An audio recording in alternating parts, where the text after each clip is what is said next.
ZS10 Proの後継作だと思った？これ、ZS10 Proの皮をかぶって、化けて出た ZS6 みたいな音がするぞ。というわけで、やっほ、イヤホン買ってるかい？ふぐみかんのイヤホンレビューの時間だよ。今回紹介するのは、KZ の新作、ZS10 Pro 2だ。ZS10 シリーズといえば、名作、KZ 初めての4ドライバー、ZS5 の次に登場したフラグシップ、5ドライバーの ZS10 から派生した。現代の KZ の礎と言ってよい、完成度の高いモデル。小型の外装、うまくその中に配置された、4BA、そして、KZ らしい低音域の力強い、20磁気回路を採用した、パワー系ダイナミックドライバーの組み合わせ。このチャンネルでは、しばしば、より構成がシンプルな、ZSN Pro X をおすすめするんだけど、ZS10 Pro シリーズは、その ZSN Pro 系の上位に当たるシリーズだ。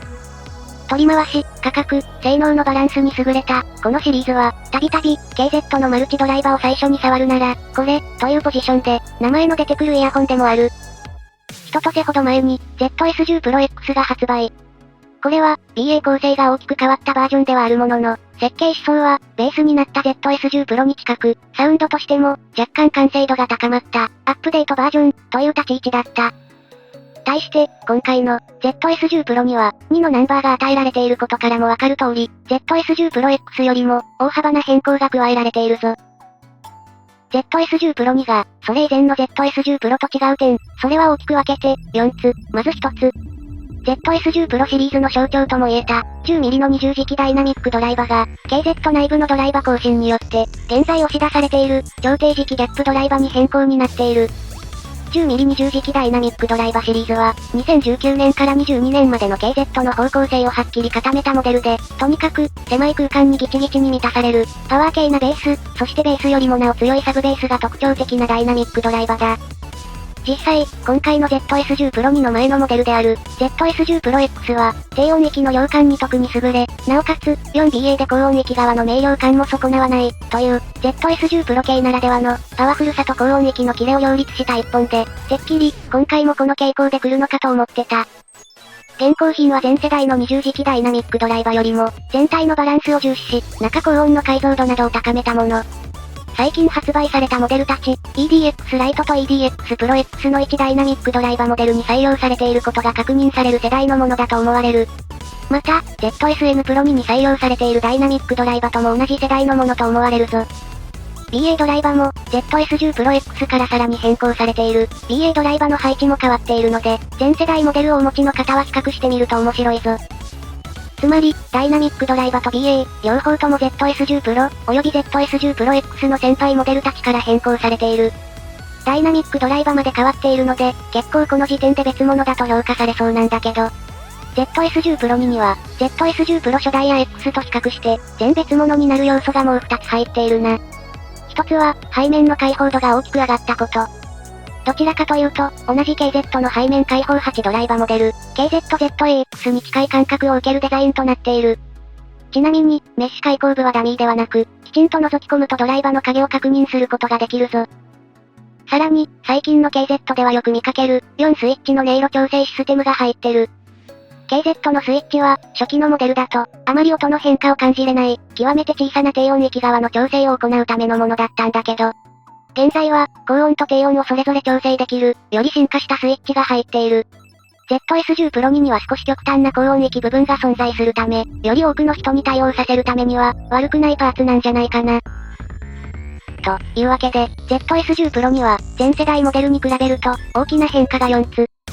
ダイナミックドライバーは 10mm だけど、別物に。BA は別物に。背面開放で別物に。そしてスイッチで別物になっている。つまり別物ってことなのでは？デザインと形状はそのまま引き継いでるから ZS10 Pro に名乗っても良いが、これの中身、背面開放されてるわけだし、ZAX の方が近くない？そんな仕上がりだ。ここまで別物と分かった通り、ZS10 Pro には、実際 ZS10 Pro 系だと思って聞くと、低音域があまりにもドライで、高音域が元気で困惑するに違いない。どちらかというと、ZAX に近い、いや、ZAX よりさらに極端なバランス。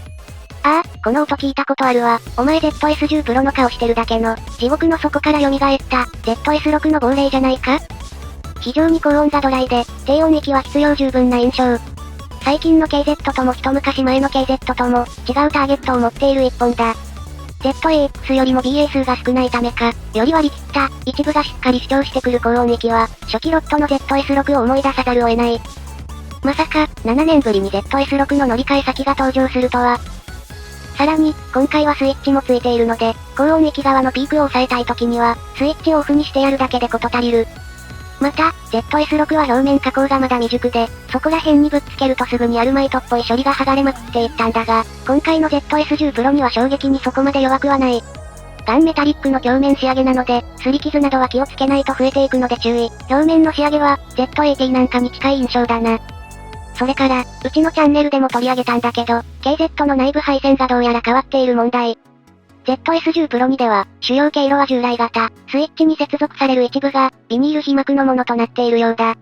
後述する音色の項目でも触れるんだけど、ZS10 Pro 2の場合、特にこのケーブルによる悪影響は感じられなかった。もともと高音がドライに出るイヤホンなので、このケーブルの影響を感じにくいのかもしれない。とりあえず本作に関しては問題なし、また他の機種でも問題を感じたら触れていくつもり。というわけで、ZS10 Pro 2の形にされた、ZS6 の魂のような、背面開放、高音域主体のイヤホンとして仕上がっている。すでに、ZS10 Pro シリーズの中では、かなり違うサウンドになっていることはわかると思うけど、音色について詳しく触れていこうか。このイヤホンは、KZ らしい、ハキハキとした高音域を持ち、背面開放によって非常にドライな音色に仕上げられている。低音域は開放されている分、従来型の20磁気ダイナミックドライバーほど強烈ではなく、割とあっさりとした印象だ。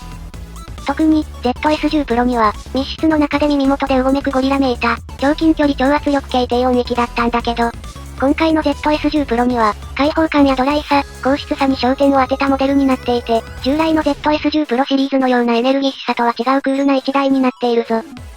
高音域は、BA ドライバーのキレを重視した。反応の良い作り、こう聞くと、シンプルでわかりやすい音を持つ、1BA1 ダイナミックドライバーモデルでいいのではと思うけれど、実際、ZS10 Pro には伊達に 4BA を搭載しているわけではなく、同世代の ZSN Pro 2と比較しても、全く高音域の手の届き具体が違う。こちらの方が、どのような音にも品質に差がなく対応できる印象だ。これを聞いた後に ZSN Pro 2なんかを聞くと、よくわかる。ボーカルもソリッドなので、背面開放 BA という言葉にワクワクする人におすすめだ。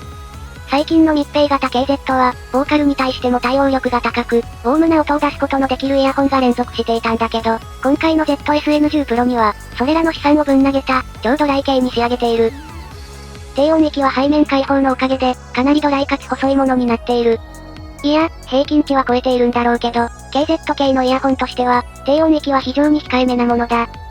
同様のドライバーを採用しているはずの ZSN Pro にはサブベースの響き方に特徴があり、ここが大変気持ちよいイヤホンなんだけど、ZS10 Pro には背面開放の代償でサブベースのうねりのような感覚が消えているので、おそらくスペック以上にベース帯の経験はさっぱりとしたものに感じられる。それらを代償に、金属音や高音域側のキレなど、表現力を獲得したのが、この ZS10 Pro 2というわけだな。最近の KZ のスタンダードから少し外したモデルなので、人によって好みは異なるだろう。が、ZS6 や ZAX 系の新作を待っていた人にとっては、かなり面白い一台になるんじゃないかな。ZS10 Pro 2ということで、ZSN Pro 2の拡張版を期待していたんだけど、それ以上に背面開放の影響が大きかった。このモデル、もしかしたらあなたに一番効果的に刺さるモデルかもしれないぞ。といったところで今回はここまで。